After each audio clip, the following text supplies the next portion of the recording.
हरि ओम।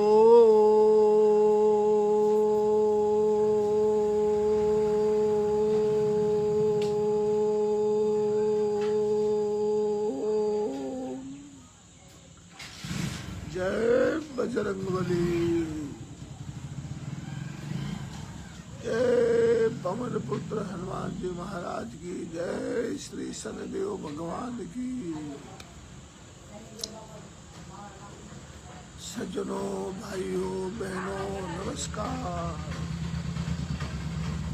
आज शनिवार का दिन है, तो आपको भगवान शनिदेव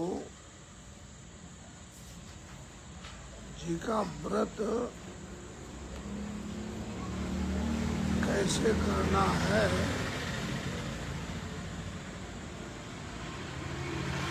वो आपको समझाता हूँ।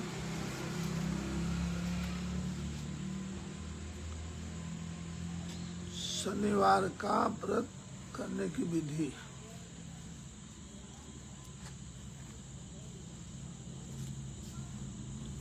यह व्रत शनिवार के दिन किया जाता है। इस व्रत को किसी भी आयु का कोई भी स्त्री, सज्जनों स्त्रियों को मनाही करते हैं ना शनिदेव मंदिर में जाने का, तेल चढ़ाने के लिए। ऐसा नहीं है प्यारे, भगवान शनिदेव का व्रत किसी भी आयु का कोई भी स्त्री पुरुष कर सकता है। जो व्यक्ति इस व्रत को नहीं करते हैं उनको यह व्रत अवश्य ही करना चाहिए। और इसके चमत्कारिक प्रभाव से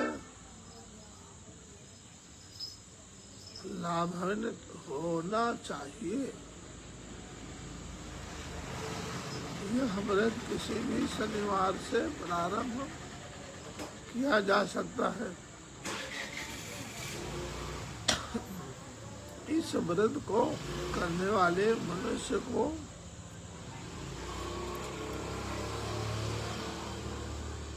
शनिवार के दिन प्रातः काल ही स्नान आदि से निवृत्त हो लेना चाहिए।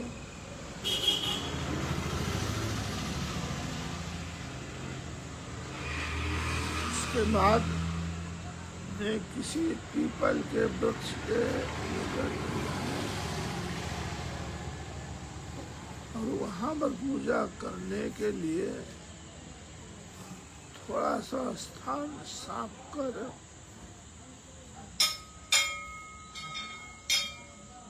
फिर वहां पर पीपल के वृक्ष की जड़ में थोड़ा सा जल चढ़ाएं और फिर उस वृक्ष के तले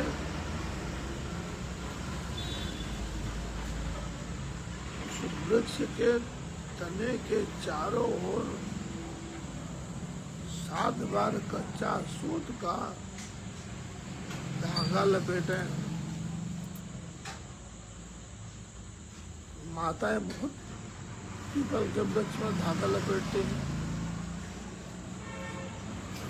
उसके बाद तो पेड़ को प्रणाम करें, फिर सरसों के तेल का दीपक जलाकर रखें और पुष्प समर्पित करें। उसके बाद में श्री शनिवार व्रत का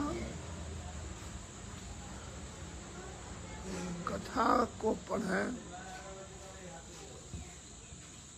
और फिर महाराज दशरथ कृत शनि भगवान श्री राजा रामचंद्र जी अयोध्यापति प्रभु राम जी के पिताश्री के द्वारा रचित है शनि स्तोत्र, उसका पाठ करें। फिर कपूर जलाकर आरती गाते हुए आरती करनी चाहिए।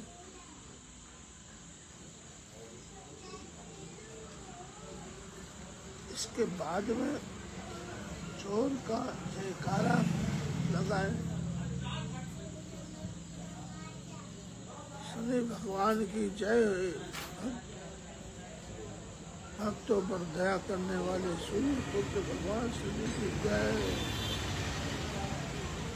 फिर आप अपनी प्रार्थना कहें। इसके बाद में जल इस वृक्ष को भक्ति पूर्वक प्रणाम करें।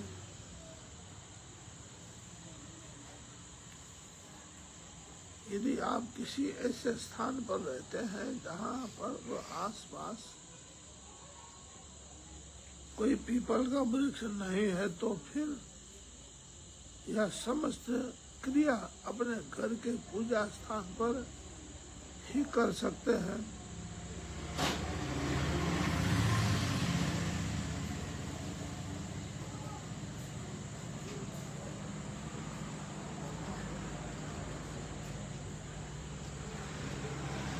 इसके लिए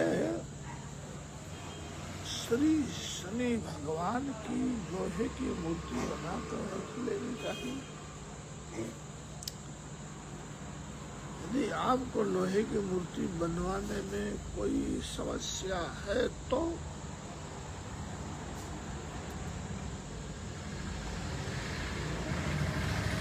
श्री शनिवार व्रत कथा की एक अन्य प्रति को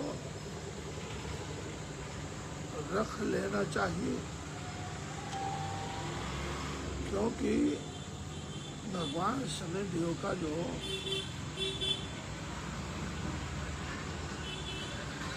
पुस्तक पे शनि भगवान की मूर्ति छपी हुई है,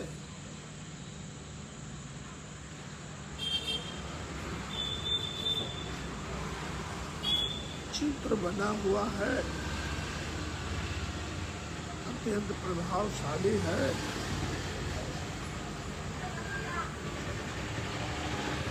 तो सामने रख देना जो मुमकिन नहीं तो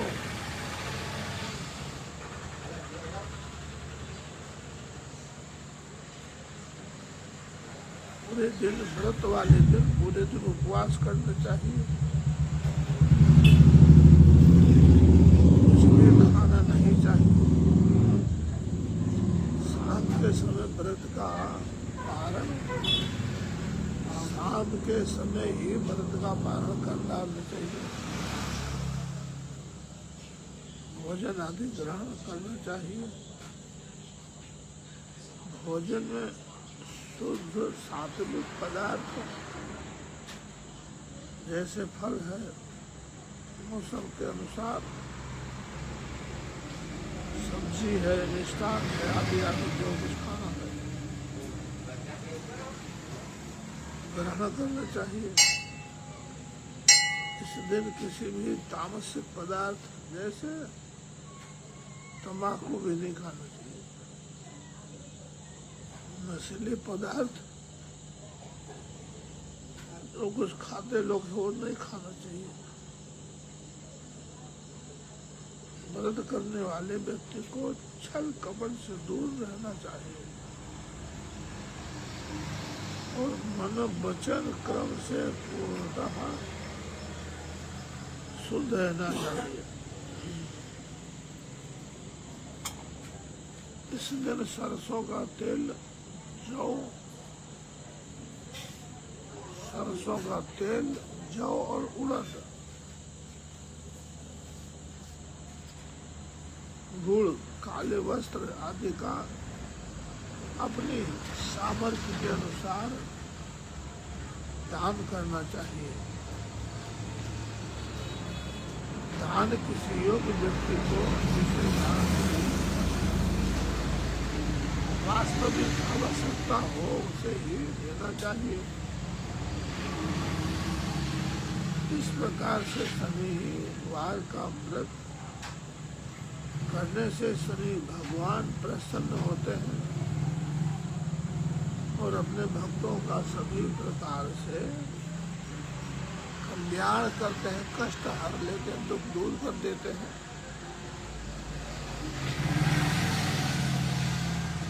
मंगलम भवतु, कल्याणम भवतु, आनंदम भवतु, सुखिनो भवतु। शनिवार के व्रत को करने से शनि भगवान अत्यंत प्रसन्न होते हैं। साधक के सभी कष्ट अनिष्ट का नाश कर देते हैं। इस व्रत को करने से जनित संपूर्ण दोष, रोग, शोक आदि नष्ट हो जाते हैं। साधक के स्वास्थ्य और सुख में वृद्धि होती है और उसे धीरे धीरे धन का लाभ भी प्राप्त होने लगता है। साधक की सभी शुभ मनोकामनाएं पूर्ण होती है। ऐसे साधक के घर में सदैव सुख शांति बनी रहती है और उसे पुत्र पौत्र आदि शिष्य शिष्यादि का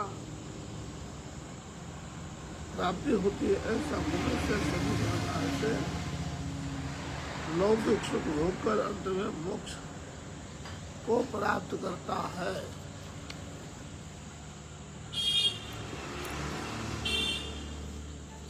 श्री शनिदेव के शनिवार का व्रत करना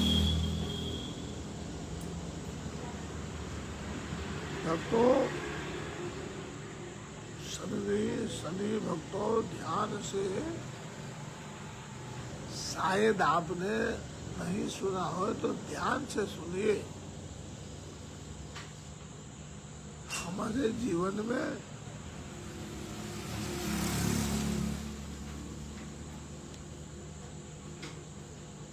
कष्टों का अंबार है।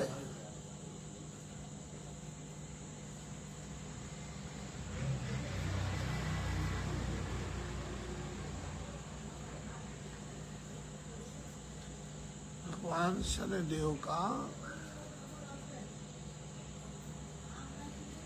उपासना करने से, उपवास करने से, व्रत करने से सभी आदि है, व्याधि है, उपाधि है, दैहिक है, दैविक है, भौतिक है,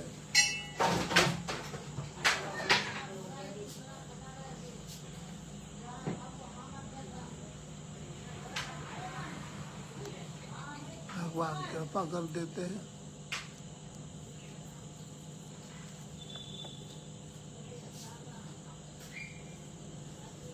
एक बार सभी ग्रहों सूर्य, चंद्र, मंगल, बुध, बृहस्पति, शुक्र, शनि, राहु, केतु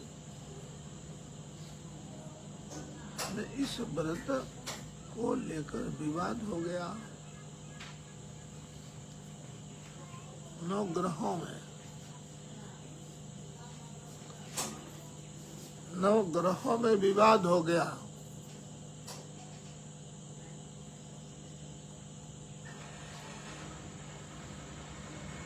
हम सबसे बड़े, हमें सबसे बड़ा कौन है?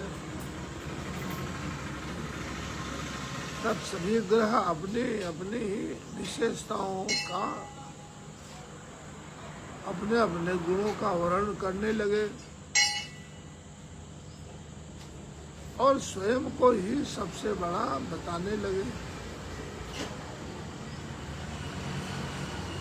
भक्तों, श्रोतागणों, शनिदेव के चाहकों, जरूर आप इस व्रत का पालन करेंगे, उपासना करेंगे, बहुत आनंद आएगा। जब उनमें आपस में कोई निर्णय ना हो सका तो सभी ग्रह मिलकर राजा इंद्र के पास पहुंचे और इंद्र से इन विवादों का निर्णय करने को कहा। यह सुनकर राजा इंद्र घबरा गए और अपने मन में विचार करने लगे कि मैं किसे भी छोटा कहूँगा, मुझे उसी के कोप का पात्र बनना पड़ेगा।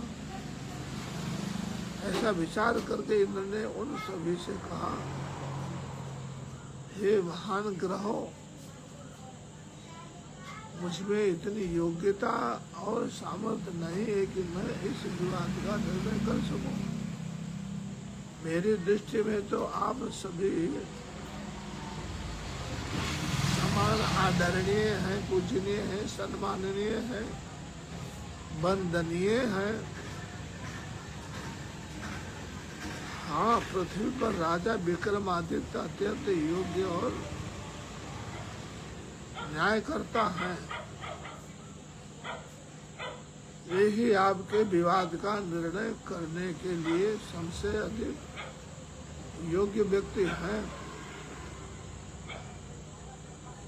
आप अपने विवाद का निर्णय उनसे ही कराएंगे तो बहुत अच्छा रहेगा।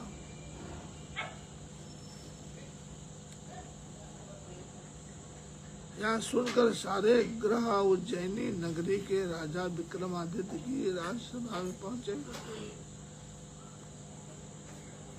9 ग्रहों को आया देख राजा विक्रमादित्य ने उनका स्वागत किया और उनसे आसन ग्रहण करने का अनुरोध किया,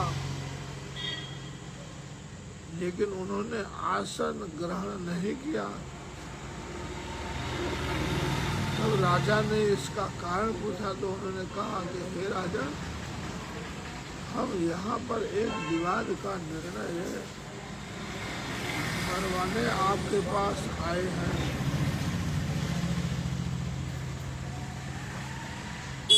हम सभी ग्रह स्वयं को सर्वश्रेष्ठ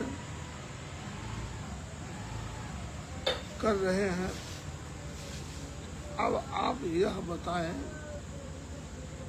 कि हम सभी ग्रहों में से सर्वश्रेष्ठ और सबसे बड़ा कौन है?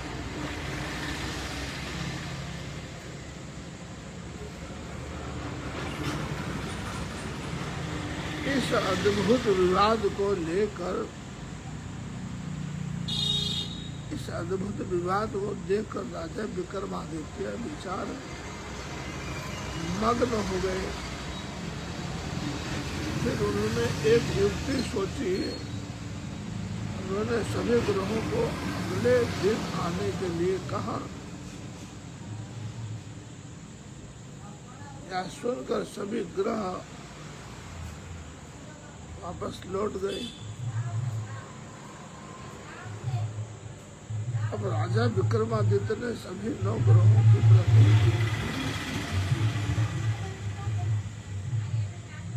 9 ग्रहों की प्रतीक धातुओं सोना, चांदी, कांसा, पीतल, सीसा, रांगा, जस्ता, अभ्रक और लोहा के अलग अलग 9 आसन बनवाए। फिर उन आसनों को क्रम से रखा गया। सोने का आसन आगे और लोहे का आसन सबसे पीछे रखा गया था। फिर अगले दिन जब सभी ग्रह पधारे तो राजा विक्रमादित्य ने उन सभी को प्रणाम, वंदन, नमस्कार किया और उन सभी ग्रहों से उन आसनों पर बैठने को कहा। भगवान भास्कर सूर्य नारायण भगवान ने सोने से बने हुए आसन पर चंद्रमा, चंद्र ग्रह भगवान चांदी के से आसन पे मंगल ग्रह कांसे बने हुए आसन पर बुध ग्रह पीतल से बने हुए आसन पर देवगुरु बृहस्पति ग्रह शीशा से बने हुए आसन पर, शुक्र ग्रह रांगा से बने हुए आसन पर, राहु ग्रह जस्ता से बने हुए आसन पर, केतु ग्रह अभ्रक से बने हुए आसन पर और शनि ग्रह लोहे से बने हुए आसन बैठ गए।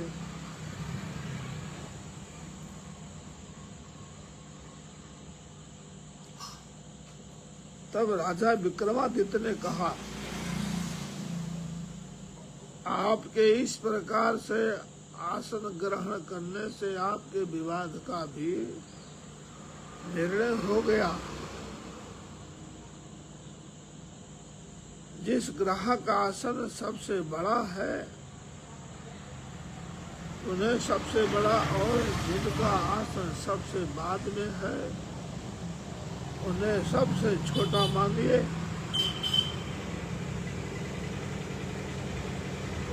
अपना आसन सबसे पीछे देखकर शनिदेव क्रोधित हो गए और बोले, राजा विक्रमादित्य, तू मेरे पराक्रम को नहीं जानता है। एक राशि पर सूर्य, 1 महीने चंद्रमा, 2.25 दिन मंगल, 1.5 महीने बुध, 1 महीने बृहस्पति, 13 महीने शुक्र, 1 महीने राहु, 18 महीने केतु भी 18 महीने तक ही रहते हैं। सज्जनों, श्रोतागणों, शायद आपने जानकारी नहीं होगी, नहीं सुना होगा, ध्यान से सुनिए।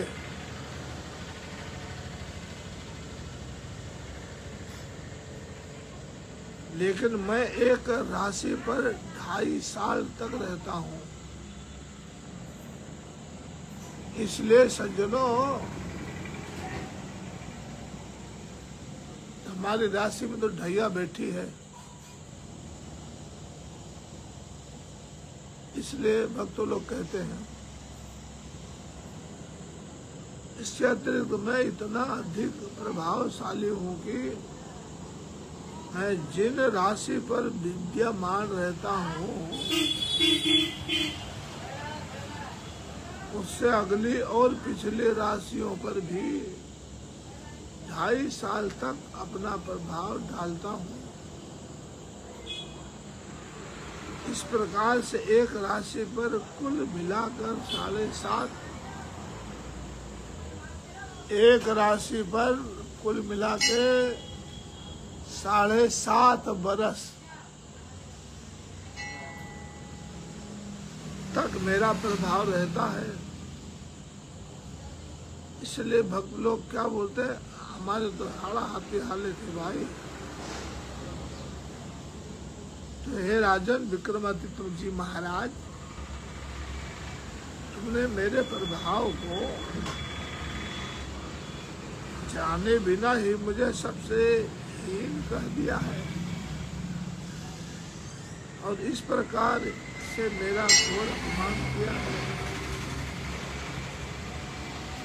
मेरे इस अपमान का दंड तुझे अवश्य ही भोगना है।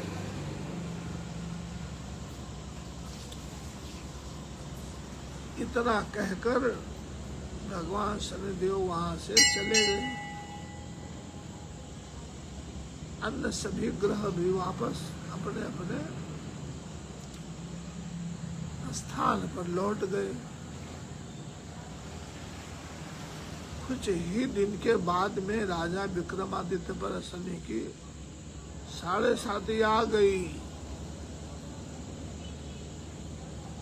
अर्थात शनिदेव के कोप का दुष्प्रभाव प्रारंभ हो गया। एक दिन एक व्यापारी कुछ घोड़े बेचने के लिए उज्जैनी नगरी में पहुंचा।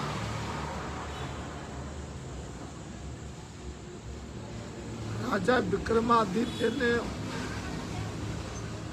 उस व्यापारी को बुलाकर घोड़े दिखाने को कहा। उन घोड़ों में से एक अच्छा सा घोड़ा देखकर राजा विक्रमादित्य ने उसे घोड़े का परीक्षण किया और फिर उस पर चढ़कर घूमने लगे। वह घोड़ा कुछ देर तक तो आसपास से घूमता रहा और फिर अचानक ही राजा को लेकर भाग खड़ा हुआ। राजा को बड़ा आश्चर्य हुआ।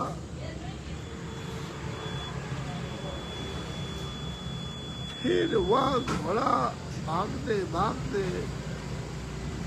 भागते भागते भागते बहुत दूर तक मैदान रेगिस्तान जैसा वीरान गिरनार जैसा जंगल में जा पहुंचा और वहां पर राजा विक्रमादित्य को पटक कर वहां गिरा करके रेतीला प्रदेश में पहाड़ में गिराया और वो घोड़ा अंतर ध्यान हो गया।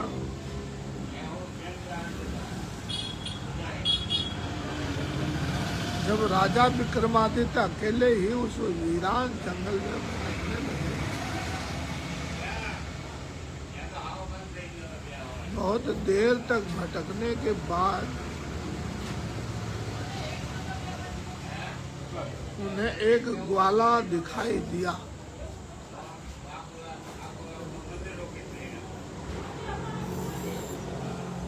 अकेले ही उस वीरान जंगल में भटकने लगे।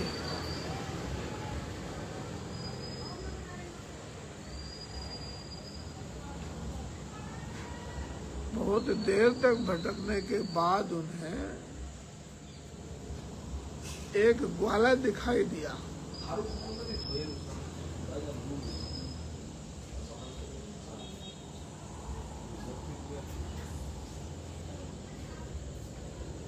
राजा प्यासे व्याकुल हो रहा था। उन्हें उस ग्वाले से पानी पिलाने को कहा। फिर पानी पीकर राजा विक्रमादित्य प्रसन्न होकर उस ग्वाले को अपनी अंगूठी पुरस्कार में दे दिए। फिर उस ग्वाले से नगर का रास्ता पूछकर वह नगर की ओर चलने लगे। चलते चलते राजा विक्रमादित्य किसी नए नगर में पहुंच गए। उस अनजान नगर में राजा विक्रमादित्य जाकर एक सेठ के घर पर उसके दुकान पर बैठ गए। जब सेठ ने राजा से उनका नाम पता पूछा तो राजा ने अपने मन में विचार किया कि यह बताना उचित नहीं है कि मैं एक राजा हूँ। ऐसा विचार करके राजा विक्रमादित्य ने उसे सेठ से कहा, मेरा नाम बीका है।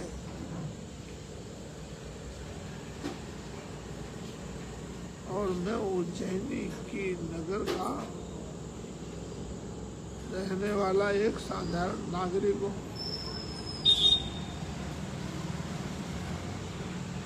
संयोग बस उसने उस सेठ की दुकान पर बहुत अधिक बिक्री हुई।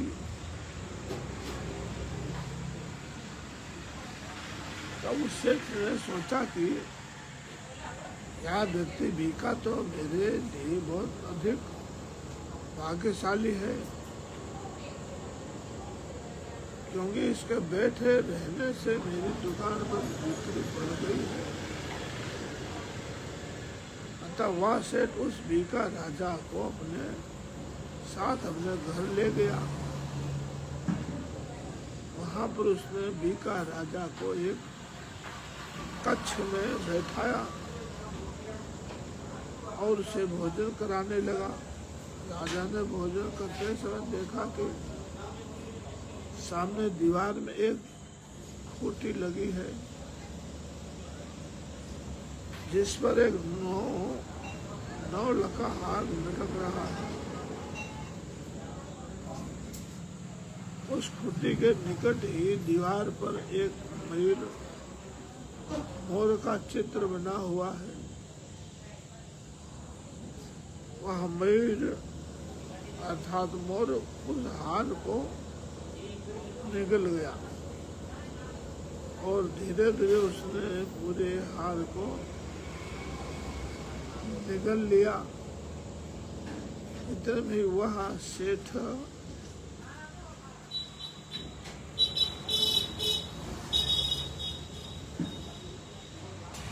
उस कमरे में आया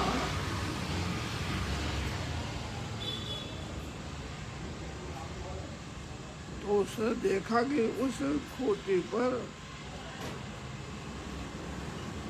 मोती का हार है ही नहीं। उस सेठ ने सोचा कि इस आदमी बीका के अलावा तो यहाँ कोई नहीं आया है, इसलिए वह हार अवश्य ही इसी ने लिया होगा। अतः उस सेठ ने बीका से कहा कि तुमने जो हार चोरी किया है वह हार मुझको वापस कर दो। लेकिन बीका ने कहा कि तुम्हारा हार मैंने नहीं लिया है, बल्कि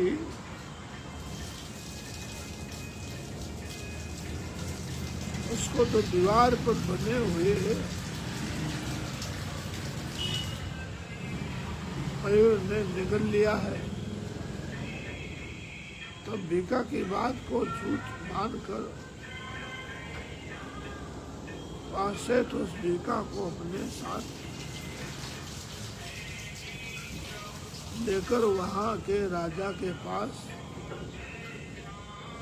गया और कहा कि इस बीका ने मेरा हार चुरा कर कहीं छिपा दिया है और अपने पर बहाने बना रहा है, तय से कठोर दंड दिया जाए। तब राजा ने सभी तथ्यों को जानकर बीका को दोषी मानते हुए अपराधी घोषित कर दिया।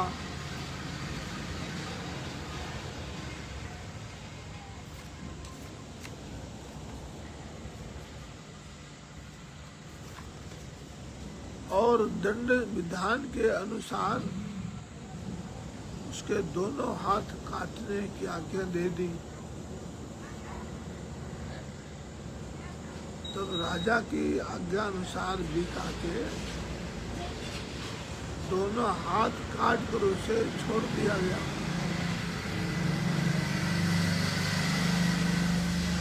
तब बीका उस पर नगर में ही भटकने लगा। एक तेली को बीका पर दया आ गई। वह उसे अपने साथ में अपने घर ले गया। वहां पर बीका उसके कोल्हू के बैलों को हाँकता रहा। उसके बदले में तेली उसे भोजन पानी देता था। इस प्रकार बीका अर्थात विक्रमादित्य अपने दिनों को काटने लगा और मन ही मन ईश्वर से प्रार्थना करता रहा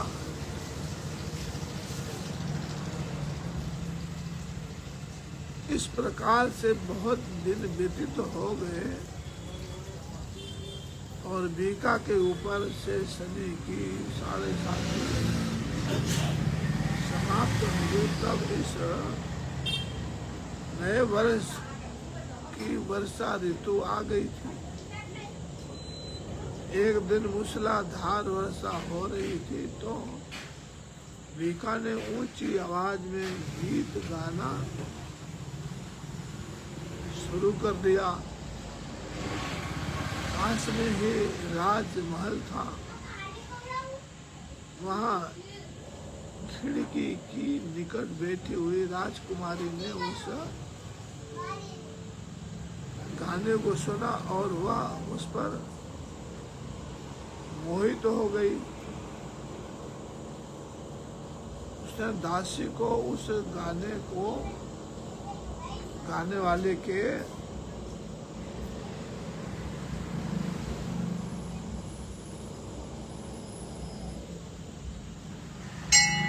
गाने को सुन करके दासी को बोला, पता करो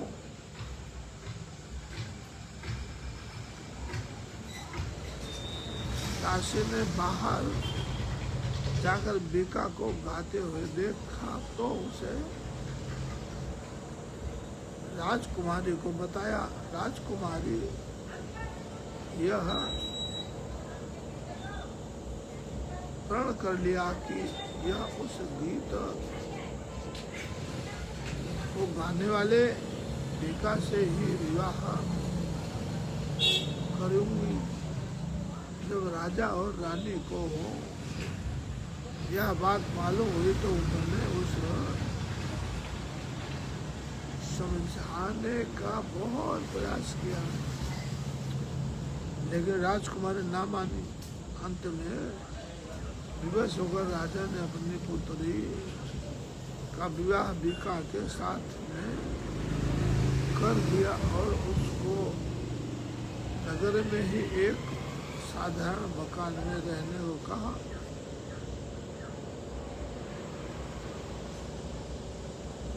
बीका राजकुमारी के साथ खुश रहा। एक रात जब बीका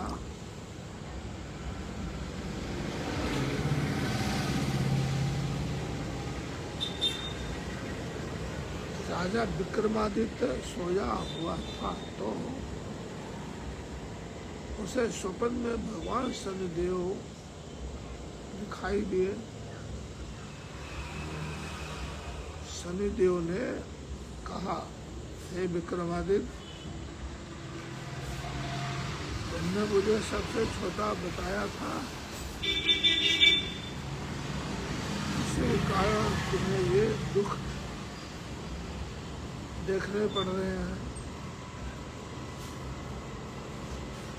तब राजा विक्रमादित्य ने शनिदेव से क्षमा याचना की और विक्रमादित्य ने कहा, आप मेरी गलती को क्षमा करें। आपने जैसा दुख मुझे दिया वैसा किसी और को ना दे। शनिदेव ने कहा, मैं तुम्हारी इस प्रार्थना को स्वीकार करता हूँ। जो मनुष्य मेरी इस कथा को कहेगा या सुनेगा उसे मेरे कारण कभी कोई दुख नहीं होगा। बोलो श्री शनिदेव भगवान की जय हो। जो नित्य स्वीकार करता है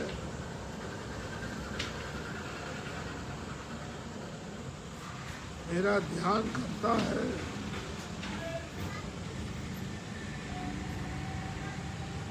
भक्तों के लिए सरल साधन बताया है भगवान शनिदेव ने। चींटियों को आटा डालने का, जो चींटियों को आटा डालेगा उसके सारे मनोरथ पूर्ण होंगे। अब तुम भी पूर्णतः स्वस्थ हो जाओगे। या सुनकर शनिदेव अंतर ध्यान हो गए। राजा विक्रमादित्य की आंखें खुली तो उसने देखा कि मैं उसके दोनों हाथ पूरा पहले की तरह हो गए थे। सुबह राजकुमारी ने राजा विक्रमादित्य के दोनों हाथ देखे तो वह आश्चर्यचकित हो गई। तब राजा ने उसे बताया, मैं उज्जैनी का राजा विक्रमादित्य हूँ। शनिदेव के कोप के कारण मेरी ऐसी दशा हो गई थी।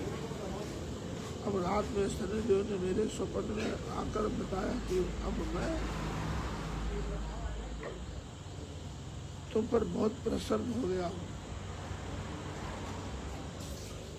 साढ़े साथी मुझ पर से समाप्त हो गई। यह सुनकर राजकुमारी बहुत प्रसन्न हुई। यह समाचार पूरे नगर में फैल गया। उससे यह समाचार सुना तो वह दौड़ा राजा विक्रमादित्य के पास आया और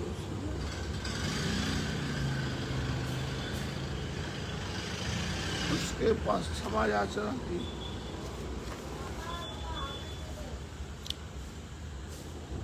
राजा ने कहा, यह सब शनिदेव के कोप के कारण हुआ था, इसमें तुम्हारा कोई दोष नहीं है।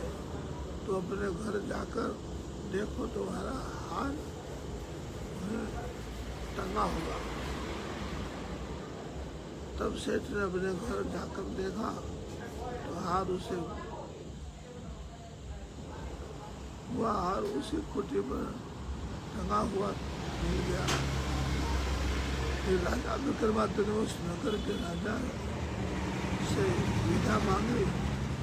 तब उस राजा ने राजा विक्रमादित्य को बहुत सारे उपहार और हाथी घोड़े आदि देकर विदा किया।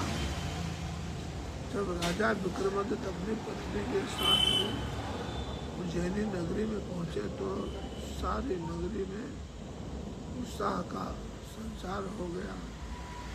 राजमहल में प्रवेश करते ही पहले जैसे नवग्रहों का पूजन किया और देव को सर्वोच्च स्थान दिया।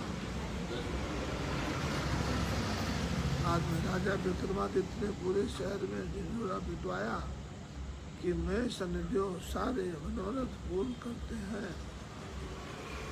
शनिदेव सारे मनोरथ पूर्ण करते हैं। नवग्रह में सबसे ऊंचा स्थान शनिदेव का है। प्रत्येक नागरिक शनिदेव का पूजन करेगा, शनिदेव का व्रत करेगा। राजा विक्रमादित्य की यह बात मानकर प्रजा शनिदेव का पूजन करने लगी और हर शनिवार का व्रत रखने लगी। शनिदेव की कृपा से राजा विक्रमादित्य और उसकी प्रजा सुखपूर्वक रहने लगे। इस प्रकार जो कोई शनि भगवान का पूजन करता है, प्रत्येक शनिवार का व्रत रखता है, शनिदेव की इस कथा को कहता है या सुनता है, उस मनुष्य के समस्त दुख दूर हो जाते हैं और उस पर कभी भी शनिदेव का कोप नहीं रहता है।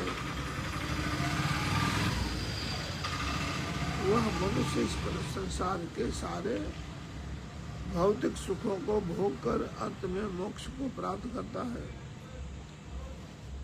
सज्जनों, भाई किलो टाइम થઈ ગયો છે।